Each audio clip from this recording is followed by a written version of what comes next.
Debnath sir, अगर बात की जाए बूट्स ऑन ग्राउंड वाली बात जो है वो कही तो जरूर जा रही है, लेकिन अमेरिका को भी अच्छी तरह से पता है कि ईरान में अगर बूट्स ऑन ग्राउंड होता है तो ये उसके लिए फंसने वाले हालात होंगे और ऐसे में कर्डिश जो फाइटर्स हैं उनको ट्रेन करना या जो दूसरे लड़ाके हैं उनको ट्रेन करना एक सेफ बेट होगी। हाँ चंदन, इसमें कोई शक नहीं कि बूट्स ऑन ग्राउंड अगर अमेरिका करना चाहता है ईरान में तो बहुत ही महंगा सौदा होगा। देखो, हम कंपेयर कर सकते हैं इराक के साथ। इराक में जब सद्दाम हुसैन के ऊपर 2003 में अमेरिका ने हमला किया था तो 90,000 अमेरिकन आर्मी के ट्रूप्स को डिप्लॉय किया था जी, और करीबन 900 टैंक्स को डिप्लॉय किया था। तो अगर बूट्स ऑन ग्राउंड ईरान के ऊपर डालने हैं, ईरान तो इराक के मुकाबले क्षेत्रफल 4 गुना बड़ा है जी। ईरान करीबन उतना ही बड़ा है जितना कि उत्तर भारत।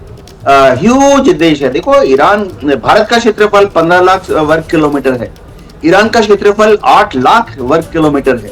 तो बूट्स ऑन ग्राउंड अगर अमेरिका को डालने हैं तो 90,000 से नहीं काम चलेगा। अमेरिका को चाहिए होंगे 1.5 लाख या 1,80,000 बूट्स ऑन ग्राउंड जी। असंभव, अमेरिका इतनी बड़ी फौज को नहीं भेज सकता। भेजेगा भी किस रास्ते से? क्योंकि उनको हमला करना पड़ेगा इराक की तरफ से, कुवैत की तरफ से। इराक का बॉर्डर ईरान के साथ 1,600 किलोमीटर है, लेकिन वहां पर पहुंचेंगे कैसे अमेरिकन ट्रूप्स?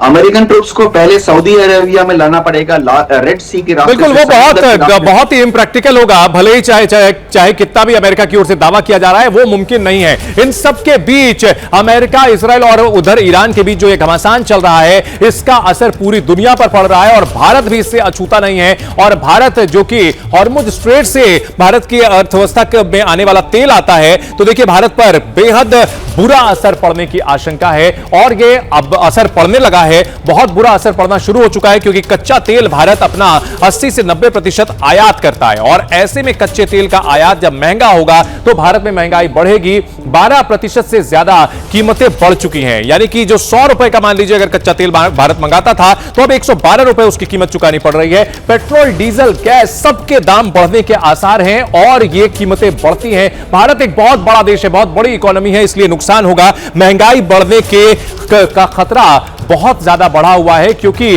ट्रांसपोर्टेशन के लिए जो डीजल होता है उसकी कीमत का असर पड़ रहा है और शेयर बाजार पर इसका जबरदस्त असर दिख रहा है। लगभग 2,500 अब तक पॉइंट गिर चुका है पिछले 5 दिनों में। भारत का करंट अकाउंट घाटा बढ़ेगा। करंट अकाउंट यानी कि आयात निर्यात का जो खाता होता है उसमें घाटा और बढ़ जाएगा। माल ढुलाई, बीमा का खर्च बढ़ने की उम्मीद है और क्योंकि कॉन्फ्लिक्ट जोन में यहां पर भारत का निर्यात भी असर पड़ेगा, यानी देखिए दो तरफा मार पड़ेगी। एक तरफ भारत का जो आयात है महंगा हो रहा है और निर्यात पर भी बुरा असर पड़ रहा है। बासमती चावल का जो निर्यात है उस पर असर पड़ेगा। खाड़ी देशों से जो पैसा आता है, रेमिटेंस आता है, वो इकोनॉमी के लिए एक बड़ा बूस्ट होता है, उस पर भी असर पड़ेगा। इसके अलावा दाल, रोजमर्रा की चीजें, सारी चीजें महंगी होने जा रही हैं, तो भारत पर भी इस जो महायुद्ध हो रहा है इसका असर पड़ेगा और निश्चित तौर पर बुरा असर ही पड़ेगा। भारत बहुत बड़ी इकोनॉमी है और उसको ज्यादा नुकसान उठाना पड़ सकता है। इन सबके बीच अमेरिका और इजराइल पर ईरान ने बड़ा पलटवार किया है। इजराइल और अमेरिकी ठिकानों पर 40 मिसाइलें दागी हैं, IRGC की ओर से जानकारी दी गई है। ईरान की रिवोल्यूशनरी गार्ड कोर, जो कि वहां की सबसे एलीट फोर्स है और बिल्कुल खामनेई और वहां के रिजीम को लेकर के वफादार है, उसकी ओर से इन हमलों को संचालित किया जा रहा है। अमेरिकी ठिकानों पर 40 मिसाइलें दागी गई हैं इजराइल और अमेरिकी ठिकानों पर। तो देखिए, इजराइल में जहां अलग अलग शहरों को टारगेट किया जा रहा है, वही अमेरिका के जितने भी बेसेस है खाड़ी देशों में उनको टारगेट किया जा रहा है और लड़ाई लगातार चल रही है। 5वें दिन भी इंटेंसिटी घटने के बजाय बढ़ती चली जा रही है। इस बीच एक और बड़ी खबर आ रही है। लेबनान में हिजबुल्लाह के ठिकानों पर इजराइल ने बड़ा हमला किया है। बेरूत में इजरायली सेना ने ड्रोन अटैक किया है। इजराइल के हमले के बाद धमाके से बेरूत दहल गया है, यह बड़ी खबर आ रही है। बेरूत में इजरायली सेना ने ड्रोन अटैक किया है और लेबनान की राजधानी बेरूत की यह तस्वीर देखिए। शहर के बीचों बीच का यह इलाका जहां पर काले धुएं का एक बड़ा गुबार उठता हुआ दिख रहा है। काला धुआं यानी कि जो बारूदी हमला होता है उसके बाद इस तरह का धुआं उठता है और एक बड़ा एरिया धुआं नजर आ रहा है।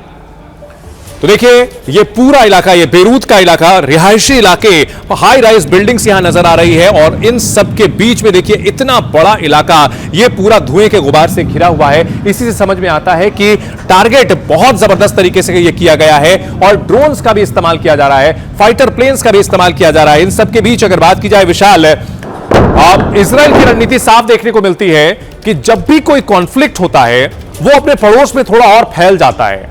कहीं ना कहीं वो अपने जो पड़ोसी हैं जो कि उसको परेशान करते रहते हैं, इन कॉन्फ्लिक्ट्स का इस्तेमाल उनके खिलाफ बड़े ही कारगर तरीके से करता है और लेबनान इसकी कीमत चुका रहा है। देखिए, बिल्कुल लेबनान में जो हिजबुल्लाह संगठन सक्रिय रहता है वो हमेशा से इजराइल के लिए खतरा बना रहता है। और हमने देखा था जब हमास के साथ युद्ध जारी था इजराइल का, उस समय हिजबुल्लाह लगातार उत्तरी इजराइल के इलाकों को निशाना बना रहा था, जो इजराइल के रिहायशी इलाके थे उनको निशाना बना रहा था। तो ये एक लंबी लड़ाई हिजबुल्लाह के साथ इजराइल की रही है। और अब जब ईरान के साथ उसके ये जंग जारी है तो ऐसे में इजराइल को लगता है कि हिजबुल्लाह उसके लिए एक बड़ा खतरा अभी भी बना हुआ है। हालांकि बीते दिनों में कई बड़े कमांडर, कई हिजबुल्लाह के जो प्रमुख रहे हैं उनको इजराइल ने मार गिराया, लेकिन उसके बावजूद भी वहां नई लीडरशिप पैदा हो जाती है जो इजराइल के लिए खतरा बनती है। और इसीलिए इजराइल अब ईरान के साथ साथ में हिजबुल्लाह के तमाम ठिकानों पर हमला बोल रहा है। आपने बिल्कुल ठीक कहा कि ये हमले इजराइल के आसपास में लगातार जारी रहेंगे, लेकिन चंदन, ईरान पर सबसे ज्यादा फोकस इस वक्त अमेरिका और इजराइल ने कर रखा है, क्योंकि ईरान इतने हमलों के बावजूद भी पश्चिम एशिया में बड़े पैमाने पर हमले कर रहा है और खासतौर पर अमेरिका के सैन्य ठिकानों को, अमेरिकी दूतावासों को निशाना बना रहा है। और यही वजह है कि अमेरिका अपने नागरिकों को मिडिल ईस्ट से निकाल रहा है। और आज थोड़ी देर पहले खबर आई है कि इजराइल से भी अमेरिका अपने 500 नागरिकों को निकालने की प्लानिंग कर चुका है। तो अमेरिका इजराइल के लिए तो तैयार लग रहा था, लेकिन शायद पश्चिम एशिया के लिए अमेरिका की तैयारी उतनी नहीं थी जिस पैमाने पर ईरान की तरफ से यह हमला किया जा रहा है। अच्छा, जिस तरह से ईरान ने धमकी दी थी कि वो अमेरिकी बेसिस को टारगेट करेगा, ये माना जा रहा था कि टारगेट किया जा सकता है, हल्का फुल्का टारगेट होगा, लेकिन जिस तरह से फुल फ्लेजेड अटैक किया है उसने खाड़ी देशों पर, यह बहुत हैरान करने वाली रणनीति है और जिसने चौंका दिया है।